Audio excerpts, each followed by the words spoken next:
Chaque écosystème se définit par un environnement clos qui est délimité, à l'intérieur duquel différents groupes d'entités des éléments vont interagir entre eux de manière plus ou moins complexe, mais toujours dans un état d'équilibre très fragile. Et il suffit de supprimer un de ces éléments pour tout dérégler, déséquilibrer, voire détruire totalement cet écosystème.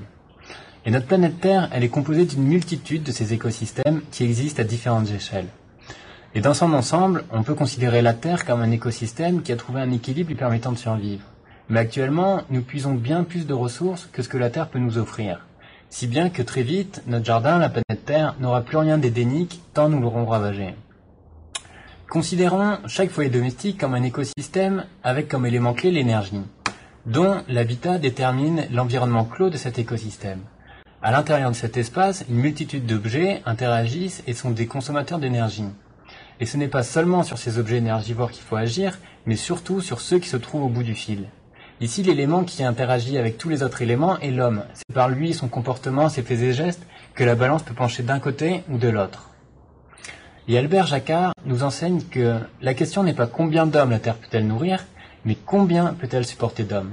Ce qui implique de répondre d'abord à la question « quelle sorte d'homme ?» et d'agir ainsi sur nos comportements.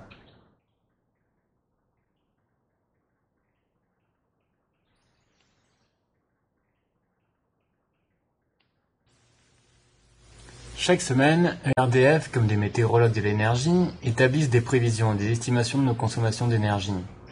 Et en connaissance de certains paramètres, comme les historiques de consommation, les variations climatiques ou la taille de notre logement et leur localisation dans l'espace, mais en connaissance de ces données, EDF peut déterminer pour chaque semaine un idéal d'énergie qui sera propre à chaque foyer, à chaque sphère domestique. Donc le principe de la formule est que chaque semaine, EDF nous attribue un idéal personnalisé d'énergie à consommer. Tant que nous puisons dans cette réserve, on paiera moins cher l'énergie consommée qu'un client ordinaire, et plus cher lorsqu'on dépassera le quota qu'EDF avait prévu pour subvenir à nos besoins. L'enjeu, ici, est de parler de l'énergie comme d'une valeur précieuse, d'une valeur rare, mais autre qu'une simple valeur monétaire. Et l'image d'un verre d'eau se vidant petit à petit est un symbole élémentaire, évocateur de cette notion de préciosité que tout le monde assimile. Et la représentation d'une énergie magique et impalpable est rendue perceptible par une réserve d'énergie lumineuse qui s'estompe au rythme de nos consommations énergétiques. Prenons l'exemple d'un foyer domestique durant une semaine. Chaque dimanche soir, mon verre va se remplir de sa nouvelle réserve d'énergie. Durant la semaine, je puise dans cet idéal propre à ma sphère domestique. Le volume de mon verre diminue au rythme de mes consommations et à la fin de la semaine, le dimanche, deux cas de figure peuvent se produire. Premièrement, j'ai épuisé toutes les réserves de mon verre. Il se remplit alors d'un liquide lumineux rouge m'indiquant le niveau de mon hors forfait. Deuxième cas, si le dimanche à la fin de la semaine, il me reste encore de l'énergie. Alors, elle est convertie en une autre forme d'énergie. Et petit à petit, les fonds d'énergie que j'aurai réussi à préserver viendront s'accumuler pour constituer un nouveau réservoir. Cette énergie que j'aurai réussi à préserver prendra donc une autre valeur d'usage et me servira dans mes déplacements urbains, en bénéficiant de réductions sur les transports publics. Car sitôt que je sors de ma sphère domestique, je continue immanquablement de consommer de l'énergie. Un partenariat est ainsi mis en place entre EDF et la SNCF, me permettant de convertir les kilowatts en kilomètres. Et cette nouvelle réserve d'énergie existe de manière virtuelle et est accessible via les matériels déjà existants, tels que les sites internet par téléphone ou les bornes libre-service.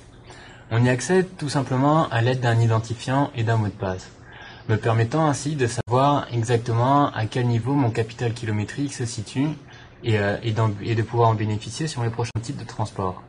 À l'intérieur de mon verre Eden d'énergie, deux graduations m'informent au quotidien du nombre de kilowattheures mis à ma disposition et de leur conversion en kilomètres. Et un troisième élément, comme une veine, une artère, apparaît dans mon verre, qui par ses pulsations et ondulations lumineuses qui est créée à l'intérieur, m'informe sur le rythme de mes consommations en temps réel. Lorsque ce pouls lumineux est rapide, cela signifie qu'actuellement, je suis en train d'augmenter le rythme de mes consommations énergétiques. Ainsi, mon verre reflète et vit au rythme de mes consommations d'énergie.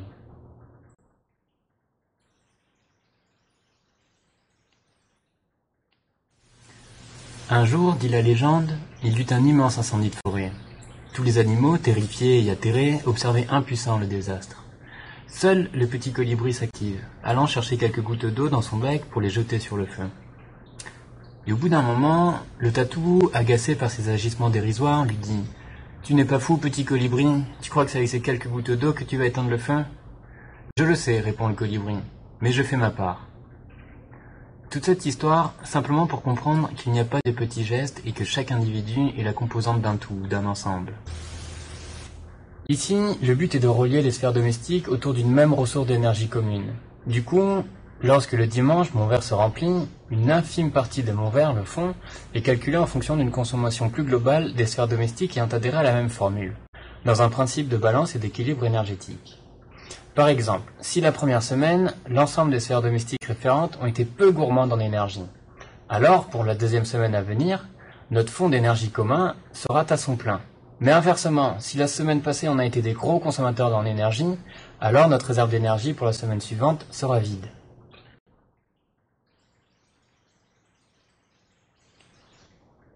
Finalement, le projet peut se lire dans le temps.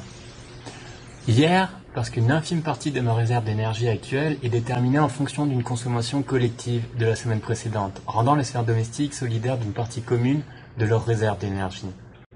Et aujourd'hui, car un idéal d'énergie en rapport à ma sphère domestique est mis à ma disposition chaque semaine. Plus je suis sobre énergétiquement et plus j'ai à y gagner. Et demain, enfin, parce qu'il m'est possible de faire des provisions, des réserves d'énergie pour demain et de convertir ces kilowattheures préservés en une nouvelle forme d'énergie.